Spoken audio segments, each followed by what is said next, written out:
program to benefit only people in public schools, yet a vast majority of the students are not in those particular schools. They are in non-formal schools. Mr. Speaker, we have county playgrounds here in Nairobi.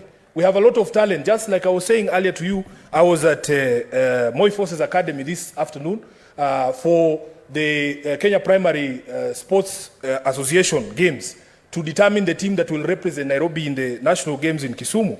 There is a lot of talent in Nairobi, but we don't even have proper playing grounds. If you go to Camp Toyoyo, a pitch that was built a few years ago, it used to host all the games that were being played pale mtaani. But Mr. Speaker, if you look at the playing surface right now, it is in such bad shape that we need all the resources we can get for us to be able to provide proper facilities. The governor, out of the money that the county is receiving this particular year, has set aside about 500 million shillings for the refurbishment of City Stadium. And the shame of this country, I have seen people going around saying, we're going to bid to host African Cup of Nations, I don't know which year it is.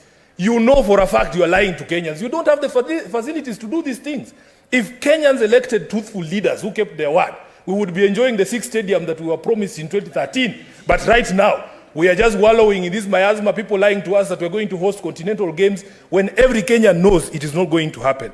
Mr. Speaker, out of my experience in the Parliamentary Accounts Committee, Mr. Speaker. Senator Sifuna. Yes. Would you wish to be informed by... Absolutely never. Absolutely never. Mr. Speaker, one of the things we experienced in the Parliamentary Accounts Committee, when we had a conversation... What is the point of order, Senator Chiragyo? Mr. Speaker, I'm rising under Standing Order 101 and 105 because the Senator, is it in order for Senator Sifuna to indicate that this country has never hosted a continental event, sports event. Yet Kipchoge Keino Classic was done in Eldoret, and also several, it was done, all African Games was done here, the athletics was done here in Kasarani. Is it in order for him to mislead the great people of Nairobi and Kenyans by alleging that this country has never hosted or held, Mr. Speaker, the events, is it in order? Order. Senator... And World Rally Championship, Mr. Speaker. Senator Chirangei, when your colleagues are speaking, it's good to pay attention. So that when you raise on a point of order, you raise on a point of order on the speech that they've made. I do not see how your point of order is warranted as far as the speech by Senator Sifuna is saying. He never, I did not, unless the Hansard bears as witness, I did not hear him say that as a country we have not hosted continental events.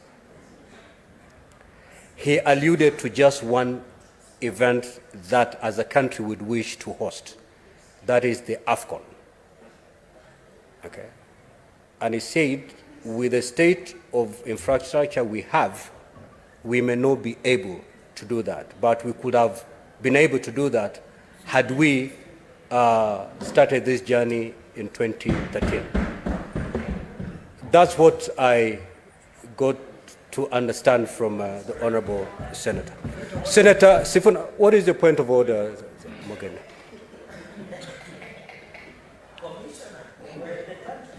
Mr. Speaker, Senator Chiragei is one of my closest friends in this House. And he's a Senator Mogeni.